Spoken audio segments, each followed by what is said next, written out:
पूजनम कुरु मे देव दीप ज्योति नमोस्तुते दीप ज्योति परम ब्रह्म मंगल मांगल्ये शिवे सर्वार्थ साधिके शरण्ये त्र्यंबके। હવે ગુરુ પૂર્ણિમા એટલે શું? સમય બહુ ઓછો છે પણ થોડું સમજી લઈએ. અષાઢ પૂનમ દર મહિને આવે, સમજો બધા. પણ અષાઢ મહિનાની પૂનમને કહું ભાઈ ગુરુ પૂર્ણિમા કેવડા. હા, એટલે ગુરુ પૂર્ણિમા એટલે જે આપણા સનાતન ધર્મનું આદિ મૂળ છે મહર્ષિ વેદ વ્યાસ. અને બીજી પૂર્ણિમાનું નામ છે વ્યાસ પૂર્ણિમા. વ્યાસજીનો જન્મ આજે થયો હતો.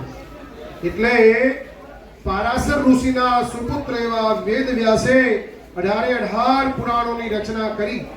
શિવ પુરાણ, અગ્નિ પુરાણ, બ્રહ્મ વૈવર્ત પુરાણ, સ્કંદ પુરાણ, અનેક પુરાણો લખ્યા. અને એ પુરાણોની અને છેલ્લે માણસના સુગતિ માટે આપણે વંચાઈ અને કહેવાય ગરુડ પુરાણ, જીવના ઉદ્ધાર માટે. એનું લખ્યું છે કે ધનાની ભૌમો પસવસ્થ ગોષ્ઠ્યા, છેલ્લો શ્લોક. પાર્યા ગૃહદ્વારી જના સ્મશાને દેહશ્ચિતાયામ પરલોક માર્ગે અને કર્માનુગો ગચ્છતિ જીવ એકઃ. માણસનું જીવ અને કર્મ આ બંને નો હિસાબ થાય છે છેલ્લે. કર્માનુગો ગચ્છતિ જીવ એકઃ દેહશ્ચિતાયામ પરલોક માર્ગે. આ દેહ ચિત્તામાં ભસ્મીભૂત થયા પછી એ ચિત્તાની અંદર માત્ર રખ્યા રૂપે રહે છે. એટલે 18 પુરાણનો સાર સાંભળજો. કલયુગમાં વ્યાસજીએ 2 લીટીમાં લખી દીધો કે કલયુગ છે સામે, 5124 વર્ષ કલયુગનું ચાલે. એટલે આ પરંપરાને અવિરત આ દિશામાં લઈ જવાનું જો કોઈ કાર્ય કરતા હોય તો આપણે એવું કહેવાય છે કે ગંગા પાપમ શશી તાપમ દૈન્યમ કલ્પસ્તરુસ્તધા પાપંચ તાપંચ ત્રયમ હરંતિ સાધવા. જે સંતો છે, યોગીઓ છે, એ તપોનિષ્ઠ મૂર્તિઓ છે, એ વેદ વ્યાસની વાણીને અક્ષર બ્રહ્મ રૂપે આજે અવિરત આ સરિતાને એ પ્રસ્થાપિત કરી છે.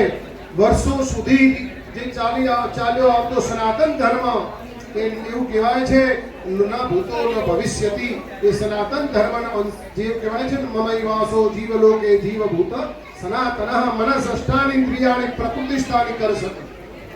મન જ્યારે માણસનું માયાવી બહુ ચક્રાવે ચડે અને જે સાપ અને જેને કહેવાય છે નોળિયાનો સંઘર્ષ ચાલુ થાય 2-3 દિવસ સુધીનો, અને નોડવિલને જ્યારે જાય અને સ્પર્શે એની અંદર આવટે એટલે એક નવી આધ્યાત્મિક ઉર્જા મળે, એક શક્તિ મળે. એટલે વરે પાછો સાપની સામે ડંખવા જાય. એમ જ્યારે આપણે સંસારની માયાવી આ જેને કહેવાય છે બધી જનજનોથી થાકી જઈએ એટલે ક્યાં આવીએ? ગુરુના શરણમાં. એ પુરાણોને, એ વેદોને, એ આપણી પરંપરાઓને કોઈ જાળવી રાખવાનું કામ. ગંગા એ તમારા પાપોને હરે છે. ગંગા પાપમ શશી તાપમ, ચંદ્રમા એ તાપને હરે છે. અને કલ્પ વૃક્ષ સમાન સદગુરુના સાનિધ્યમાં જવાથી તમારું તાપ, પાપ અને દરિદ્રતા એ બધાને હરવા વાળું કોઈ મૂળ સ્થાન હોય તો આદિ ગુરુદેવનું છે. આપણા બનાસકાંઠામાં બાપુ શિવ કથાઓ ઘણી ઓછી થાય છે. બહુ શિવ કથાઓ ઘણી ઓછી થાય, ભાગવત થાય છે. અહીંયા એવો સંકલ્પ કર્યો બાપજીએ કે ગંગેશ્વર મહાદેવ છે, લોકો દૂર દૂરથી આવે છે, એકાદ શિવ કથાનું ભવ્ય આયોજન કરીએ. એટલે આપણે ડિસેમ્બર માસમાં, માગસર માસમાં ગીતામાં ભગવાને કીધું કે માસાનામ માગશીર્ષોહમ, મહિનાઓમાં માગશીર્ષ માસ હું પોતે છું સ્વયં.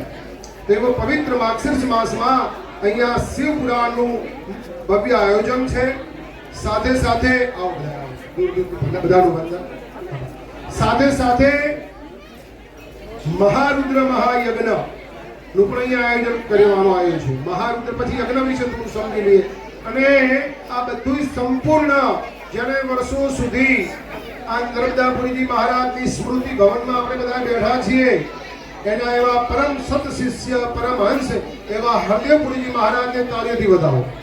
એમનો અહીંયા જીવત ભંડારા મહોત્સવ એમના સત શિષ્ય એવા પૂજ્ય ગુરુદેવ કરવા જઈ રહ્યા હોય ત્યારે આપણે એમને સમર્થન તન, મન અને ધનથી આપવું એ આપણો એક ફરજનો ભાગ છે.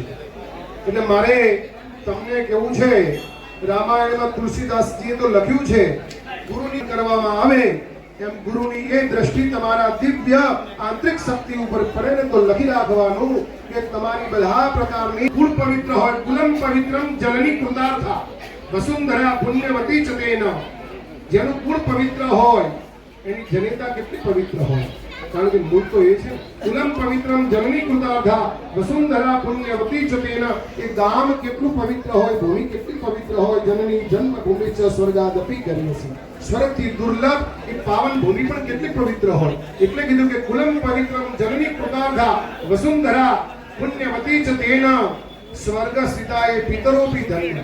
સ્વર્ગમાં રહેલા એના પિતૃ પણ એને સામૈયા થા, એ પુત્ર કહેવાય. એમ તો અહીંયા સ્વર્ગ સ્થિતાય પિતરોપી ધન્ય. એસા ગૃહે વૈષ્ણવ નામ ધેયમ. જેના કુળમાં કોઈ સંતનું જન્મ થયો, જન્મ થયા પછી એના યોગ થાય, એના સંસ્કાર થાય, અને સંસ્કાર થયા પછી પીઠાધીશ બને. એ આપણી અવિરત આ પંથકની સુવાસ કીર્તિમાં દિન પ્રતિદિન આધ્યાત્મિક ઉર્જા, એનર્જી ભરી રાખે. એવા પૂજ્ય બાપજી અહીંયા જોઈ રહ્યા છો કે હાથીદરાની પાવન ભૂમિ ઉપર મને પણ લગભગ 22 વર્ષ થયા જગ્યા ઉપર ત્યારનો અવિરત આવું છું. તો સતત યજ્ઞ કર્મ અને કોઈ દિવસ ગંગેશ્વર મહાદેવ અમારે તો મંદિર આવતી નહીં. દશરથ કોરોના હતો તો અમારે મંદિર નહીં આવે, અમારે ધંધો ચાલુ જ રહે. હમ કોરોના વધારે ચાલુ એટલે એ તો તમે સમજતા હશો માણસ ક્યારે જાય એમ કલયુગમાં તો. અને જ્ઞાની માણસ છે માતાજી ભગવાન. તો આવા અવિરત સેવાના જે આ કાર્યો થતા હોય ત્યાં એક લક્ષ્ય અને સંકલ્પ સાથે ગુરુદેવના ચરણમાં આપણે સામર્થ્ય શક્તિ અદા કરવાનો સમય આજે આવ્યો છે. તો મારી બધાને વિનંતી છે કે આ ત્રિદિન જેને કહેવાય છે ત્રિવેણી સંગમની અંદર આપણે બધાએ એક સમુદ્રની અંદર એક જહાજ હતું. સમય ઓછો છે, 2 મિનિટમાં પૂરું કરીને આગળનો કાર્યક્રમ. એટલે એ જહાજ જતું હતું એટલે એના ગુરુજીને શિષ્ય પ્રશ્ન કર્યો કે મહારાજ આ ગુરુ શા માટે કરવા જોઈએ, કરવા જોઈએ કે ના કરવા જોઈએ? એટલે ગુરુજી થોડી વાર માટે એને બેસાડ્યો કે બેસ. એ નદીના તટ ઉપર શું કરતા હતા? જપ તપ કરતા હતા. એવામાં મોટું જહાજ એક પ્રસ્થાન કર્યું આઉટ ઓફ કન્ટ્રી, એટલે બીજા દેશમાં. હવે એ જગ્યા ઉપર ધીમે ધીમે એનો ગતિ પકડતું હતું જહાજ. એટલે ગુરુજીએ પૂછ્યું કે આ સામે કઈ દેશ છે? તો કે ભાઈ દુબઈ જેવો દેશ હશે.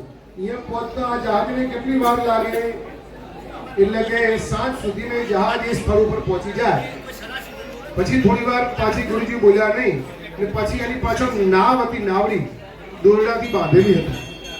એટલે ગુરુજીએ પ્રશ્ન કર્યો કે આ નાવને ત્યાં પહોંચતા કેટલો સમય લાગશે? એટલે કે ગુરુજી હવે જહાજ છે એ જઈ રહ્યું છે, એની પાછળ નાવડી છે, એટલે એ પણ સમયસર સાંજે પહોંચી જશે ભેગી થઈ. એટલે સમજવાનું તાત્પર્ય એ છે કે મુખ્ય પ્રધાન સમર્થ ગુરુ હોય, સમર્થકો નહીં દોષ ગુસાઈ. અને જેના ગુરુ પણ સમર્થ હોય એને આ ભવસાગર તરવું એ સામાન્ય વાત છે. તો હું તમને બધાને વિનંતી કરું છું કે આ છે જે જહાજની પાછળ નાવડી જેમ ઓલો પાર ભવસાગરને પાર કરી લે એમ આપણે બધા એમની પાછળ લાગ્યા છીએ, લાગેલા રહીએ. અને જ્યારે જ્યારે ગુરુ મહારાજને કોઈ પણ પ્રોગ્રામ હોય અહીંયા ત્યારે આપણે એનું સમર્થન જાહેર કરીએ. એટલે સમય ઓછો છે તો બાહુભાઈને વિનંતી કરું